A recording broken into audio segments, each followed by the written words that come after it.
ಕಾಲ್ ತುಳಿತ. ಈ ಸಂದರ್ಭದಲ್ಲಿ ಮನೋಜ್ ಕುಟುಂಬಕ್ಕೆ ಮತ್ತೆ ಆಘಾತ ಆಗಿರುವಂತದ್ದು. ಮೊಮ್ಮಗ ಮನೋಜ್ ಸಾವಿನ ಬಳಿಕ ಅಜ್ಜಿ ನಿಧನರಾಗಿದ್ದಾರೆ. ಮನೋಜ್ ಅಜ್ಜಿ 70 ವರ್ಷದ ದೇವಿರಮ್ಮ ಸಾವನ್ನಪ್ಪಿರುವಂತದ್ದು. ಕುಣಿಗಲ್ನ ನಾಗಸಂದ್ರದ ಮನೆಯಲ್ಲಿ ಕೊನೆಯುಸಿರೆಳೆದಿದ್ದಾರೆ. ವಯೋಸಹಜ ಕಾಯಿಲೆಯಿಂದ ಬಳಲ್ತಾ ಇದ್ರು ಮನೋಜ್ ಅಜ್ಜಿ. ಇದೀಗ ಸಾವನ್ನಪ್ಪಿರುವಂತದ್ದು. ನಿನ್ನೆಯಷ್ಟೇ 25 ಲಕ್ಷದ ಪರಿಹಾರದ ಒಂದು ಚೆಕ್ ಅನ್ನ ಕೂಡ ಪಡೆದಿತ್ತು ಮನೋಜ್ ಕುಟುಂಬ. ಪರಿಹಾರ ಚೆಕ್ ಪಡೆದಿದ್ದಂತಹ ಮನೋಜ್ ತಂದೆ ದೇವರಾಜು ಕಾಲ್ ತುಳಿತ.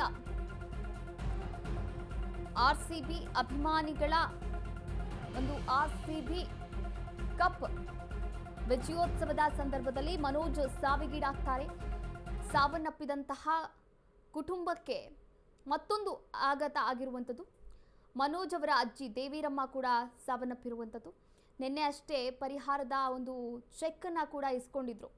ಪರಿಹಾರದ ಮೊತ್ತದ ಒಂದು ಚೆಕ್, 25 ಲಕ್ಷದ ಪರಿಹಾರದ ಮೊತ್ತದ ಒಂದು ಚೆಕ್ಕನ್ನು ಮನೋಜ್ ತಂದೆ ದೇವರಾಜು ಅವರು ಇಸ್ಕೊಂಡಿದ್ರು. ಇವತ್ತು ಮನೋಜ್ ಅವರ ಅಜ್ಜಿ ದೇವಿರಮ್ಮ ಸಾವನ್ನಪ್ಪಿರುವಂಥದ್ದು. ನೀವು ಕೂಡ ದೃಶ್ಯಾವಳಿಗಳಲ್ಲಿ ಗಮನಿಸಬಹುದಾಗಿದೆ.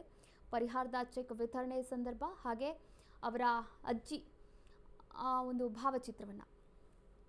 ಈಗಾಗಲೇ ಕುಟುಂಬಸ್ಥರು ಆಕ್ರಂದನ ಮುಗಿಲು ಮುಟ್ಟಿರುವಂಥದ್ದು. ತಮ್ಮ ಪ್ರೀತಿ ಪಾತ್ರರನ್ನ ಕಳೆದುಕೊಂಡಿದ್ದಾರೆ. ಇನ್ನು ಬಾಳಿ ಬದುಕಬೇಕಾದಂತಹ ಮಕ್ಕಳನ್ನ ಇಲ್ಲಿ ಕಳೆದುಕೊಂಡಿದ್ದಾರೆ.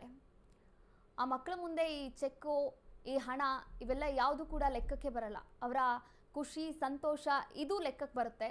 ಆದರೆ ಇವತ್ತು ಸಾವಿಗೆ ಪರಿಹಾರವಾಗಿ, ತಮ್ಮ ಮಗನ ಸಾವಿಗೆ ಪರಿಹಾರವಾಗಿ ಇಲ್ಲಿ ದೇವರಾಜು 25 ಲಕ್ಷದ ಒಂದು ಮೊತ್ತದ ಚೆಕ್ಕನ್ನು ಕೂಡ ಇಸ್ಕೊಂಡಿರುವಂಥದ್ದು. ಆದರೆ ಅದರ ಬೆನ್ನಲ್ಲೇ ಮತ್ತೊಂದು ಆಘಾತ ಕೂಡ ಆಗಿರುವಂಥದ್ದು.